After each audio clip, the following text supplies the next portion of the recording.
Hello, everyone, and welcome to the final regular season episode of Creekside Gameday. I'm your host, Noah Schlicksup, and after Creekside clinched the playoffs with a win over Atlantic Coast last week, they close out the regular season with a trip to Ponte Vedra tonight.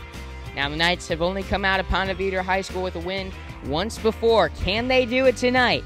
In this episode of Creekside Gameday, I'll be breaking down tonight's matchup, talking with two wide receivers who have made their mark on this deep receiver core, and counting down the top 10 plays of the season from this Creekside Knights team. All of this and more coming up next on Creekside Gameday.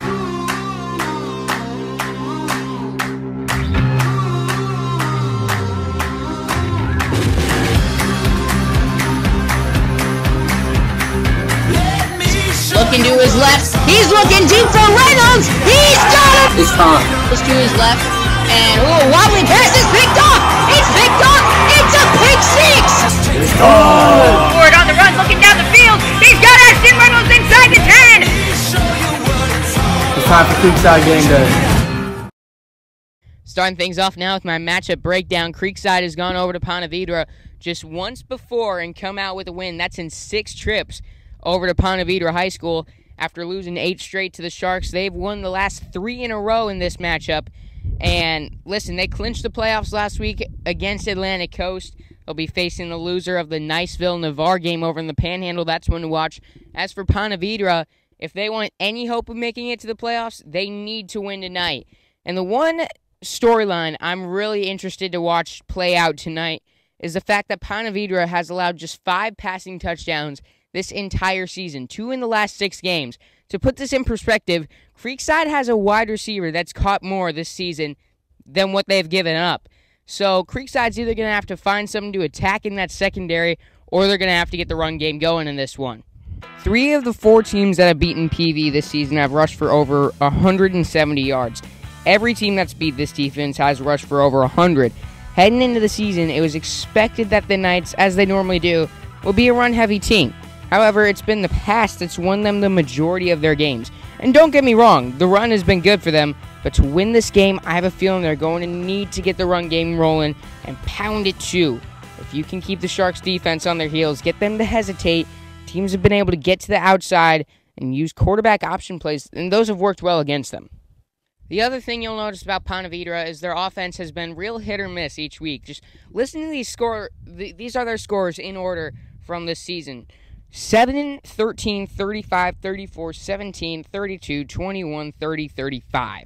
The other thing you'll notice when you hear those scores, they've improved a lot throughout the season. And I'd love to point and be like, hey, I mean, the passing game improves, or the run game gets better when they score more. But to be honest with you, each of those areas improve when they score more points. And a lot of times, you can contribute that to good blocking.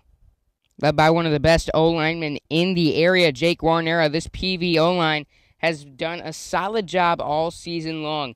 Creekside hasn't had much success getting home to the quarterback this season, so we'll see if they're able to buy time for Ben Burke at quarterback, keep him clean, and open up running lanes for the backs this week. That should be pretty big for them. The other thing I want to watch tonight is Creekside's success on defense. They've had their struggles throughout the year, had a real good performance against Atlantic Coast last week, and something they just got to do. This is going to be key the rest of the season. I mentioned it last week and the week before. This is what's going to win Creekside games on defense. They just got to play fundamentally sound and get off the field on 3rd down. That's something they did last week, and that's something that allowed them to hold Atlantic Coast to just 7 points. If they can do that against Ponte Vedra this week, that will be huge for them. The other thing to watch is they haven't forced many turnovers in the last few weeks. They were forcing quite a few early on in the season. I don't think they've forced one since the Oakleaf game. Now, Creekside, if they can force a few turnovers tonight and turn those into points some they were doing early on in the season, that should win them this football game. Now on to my next segment where I count down the top 10 plays of the season for the Creekside Knights. Let's get into it. Getting things kicked off at number 10 with Nicky Williams. Take a look at this. 59-yard run to the house. It would prove crucial to the Knights' win over Glen Academy in soaking wet conditions. Nicky Williams, 59 yards, cruise control. At number 9, Wilson Edwards makes his first appearance on the list with one of my favorite touchdowns all year long. Take a look at this. 30-plus yards over the shoulder to Ashton Reynolds. Thing of beauty. Behind Reynolds, looking to his left. He's looking deep for Reynolds. He's got him in the end zone! On to number 8 on the list with Tyler Jenkins having one of the most impressive and surprising plays of the season. Sophomore defensive tackle, first snap of the season, pick 6. How about this? He rolls to his left, and wobbly pass is picked off! It's picked off! It's a pick 6! It's a pick 6 for the sophomore defensive tackle, Tyler Jenkins! Number 7 spot on this list belongs to Andrew Kelly. He's had many memorable returns this season, but in this one, he takes it to the house. Makes a couple jukes, turns on the Jets, says goodbye. I'll see you in the end zone. What a play. At number 6, this spot belongs to 2 plays, each of Bruno Alves's kick returns for touchdowns. First up with Oakley, big return late in the game. That one coming just a game after this next one against Mandarin. Here's that one. Trying to take it in, it's low, bounces on the ground at the 15, picks it up at the 17, breaks the tackle, got some room past the 30, got a hole, jukes a man past the 40, Bruno Alves past the 50, it's a foot race, inside the 20, to the 10, inside the 5, Bruno Alves has returned it for a Creekside touchdown. On to the top 5 now, and this isn't the last you'll be seeing of this Oakleaf game. On 4th and 14, Wilson Edwards finds Eros Taufer down the field to keep the drive going 54 yards. This would lead to the game-winning touchdown. Oop, spoiled it. Because soon thereafter on number 4, the dagger that would put away Oakleaf with just under 8 seconds to go. Wilson Edwards on 4th and 1 finds Ashton Reynolds to tie it at 48. Ronald Darajati would nail the extra points, make it 49-48, winning the Knights the ball game. At number 3, the other game winner. These happened in the 2 of the 3 games I couldn't make. How about that? We'll take a look at this. 4th and 14, Wilson Edwards finds, guess who? Ashton Reynolds, wide open in the end zone. Put the Knights up with under 40 seconds left. That was a heck of a game. Knights again coming out with a victory. Number 2, in my opinion, the most bizarre play of the season. Ronald Darajati kicks it off a man for the onside kick. Creekside recovers. A truly incredible series of events there. And at number 1, Bruno Alves returns with the interception, tips it up in the air, takes a couple steps back, picks it off and returns it inside the 5. Creekside would score a touchdown just 2 plays after. That is your top play of the season. Let me know what you thought of my list in the comments below. Did I miss anything? Should one play have been higher than the other? Let me know. That's my list. Let's hear yours. Now on to my next segment where I talk with 2 up-and-coming receivers for the Knights, junior Ashton Reynolds and sophomore Eros Taufer. Each of these guys making their marks on this Knights offense throughout the year. Let's take a look at my latest segment. It's been a fun year to be a Creekside Knight, especially on the offensive side of the ball. And 2 guys who have stood out to me are 2 young receivers that are proving themselves on the varsity squad. Junior Ashton Reynolds. He's looking deep for Reynolds. He's got him in the end zone! And sophomore Eros Taufer. They're under pressure, firing towards the end zone. He's got Taufer wide open. All right, I'm here with Eros Taufer, and that is how you say Eros? Or Eros. Eros. Okay, Yep. I've been saying it wrong all season, dang it. All right, but I want to start off with a bit of a fun question here. Which NFL receiver would you compare yourself to? I feel like Mike Evans, go up there and get the ball. Ashton, which NFL wide receiver would you compare yourself to? Well, I'm going to go with Justin Jefferson. He's my favorite NFL wide receiver, and I try and copy his game. Who doesn't love Justin Jefferson? It's my dog. So what would you say stands out about Ashton and Eros as receivers? Eros is gone from being uncertain about himself to going out and competing every play. Every now and then makes a sophomore mistake, but really has taken on this role of, okay, I can go out and execute and I can make plays and I can make big plays. He really realizes I can get the big play.